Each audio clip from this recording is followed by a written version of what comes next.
Jody Davis in the booth with us. It's good to be back. These fans are always great. A little warm, a little humid today. Didn't take you much to sweat behind the plate on a day like this, did it? You'd be loose just trotting out there today. Shaking hands, you get loose on a day like this. You know, Len, Jody came in the booth and I shook his hand, and it reminded me of a story. Joe Garagiola Sr., our good buddy, a former catcher in his playing days, say when two former catchers shake hands, it takes 10 minutes to pry them apart. It did take us a second. Yeah, it did. It did. How you feeling physically? I mean, I'm doing great. Yeah, doing great. Attaboy. Jeff Baker in a pinch hitting spot. Cubs in by far their best stretch of 2011. I know, I got here just in time. Huh? Yeah, you did. Fly ball to center. It'll be Stubbs to make the catch. Baker hitting for Ramirez, as Mike Quade is going to make some late inning changes. Here comes Carlos Pena. This looks a little bit more like a team that we kind of expected coming out of spring training. You know, we kind of had high hopes, and it looks like they're trying to put it together right now. Jody, you know as well as anybody, when your starting pitching is good, everything tends to fall into place. And early this season, the rotation had some serious issues, but lately they've been throwing the ball extremely well. When the starters did, you know, giving you those good innings up front, takes a lot of heat off your bullpen too. That bullpen will tell on you. All the parts work together, and unless you have a pitching staff like the Giants or Phillies, you're going to have to score some runs.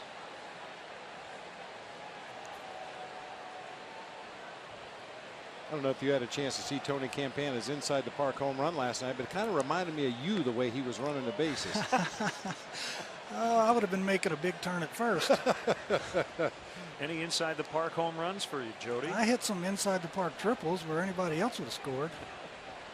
I hit a couple of balls on the AstroTurf that got away, and I got to third. My biggest claim to fame speed-wise is I was on second base and stole third standing up. The bases were loaded, and Leon Durham stole home, so I got third standing up on the triple steal there. So. You didn't need to put that addendum on there. I'd have given you credit for it. Third. Yeah. If it hadn't been a TV game, I'd have left it. Now, BB, you were with Dusty Baker when didn't he steal second, third, and home? Yeah. I was the runner at first when he was the runner at third, and I broke for second, got caught in a rundown, and Dusty ended up coming down the third baseline to scoring and stole 3 bases in 1 inning. The 3-1. Pena swinging away. It's a foul right at the plate. You threw out a lot of guys trying to steal in your time, but was that more fun than picking up a hit? I mean, how did you compare the two?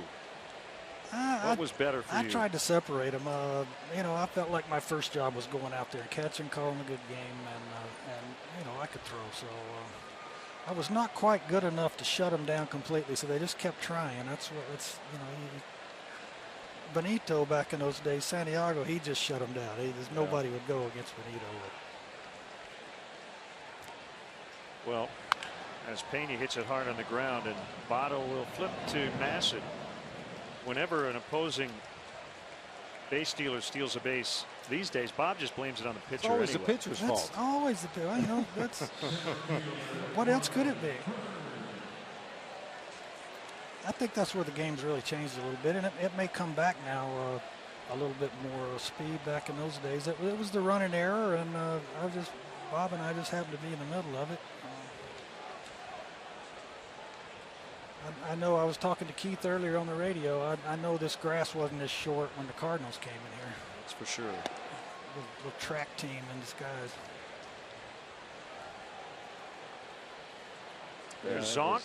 That was always a challenge, catching against those Cardinals teams under Whitey Herzog. I mean, they had great speed, guys that wanted to steal bases, and he would let them.